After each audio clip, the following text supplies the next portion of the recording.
لبیک لبیک لا شریک لک لبیک۔ اور ایک مردار گیم کرکٹ پاکستان کی ذلت اور تباہی اور بدبختی کی علامت ہے۔ اولمپک میں نہیں ہے، اولمپک والے اس کو کھیل ہی نہیں سمجھتے، مسخرہ سمجھتے ہیں اس کو۔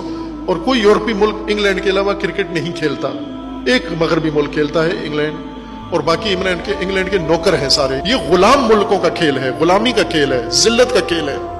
آزاد ملک کوئی بھی نہیں، خود امریکہ کے اندر کرکٹ نہیں ہے، جرمنی کے اندر نہیں ہے، اسپین کے اندر نہیں ہے، اٹلی کے اندر نہیں ہے، کسی ملک میں نہیں ہے، پسند بھی نہیں کرتے۔ ہٹلر کے بارے میں اسے کسی نے کہا کہ یہ بہت اچھا کھیل ہے، تو اس نے کہا کہ انہیں بلاؤ ذرا میرے سامنے کھیلیں آ کر۔ 5 دن کھیلتے رہے، 5ویں دن اس نے پوچھا کیا ہوا، تو انہوں نے کہا کہ میچ ڈرا ہو گیا ہے۔ تو اس نے کہا یہ ڈرا کیا ہوتا ہے؟ کہا فیصلے کے بغیر ختم ہو گیا ہے۔ تو اس نے کہا کہ یہ کھیل اور یہ ٹیم جو قوم کا اتنا وقت ضائع کرے اس کو زندگی کا حق نہیں ہے، حکم دیا سب کو قتل کر دو۔ یہ جنہوں نے قوم کے 5 دن ضائع کیے ہیں یہ مجرم ہیں یہ، اور واقعاً ایسے ہے۔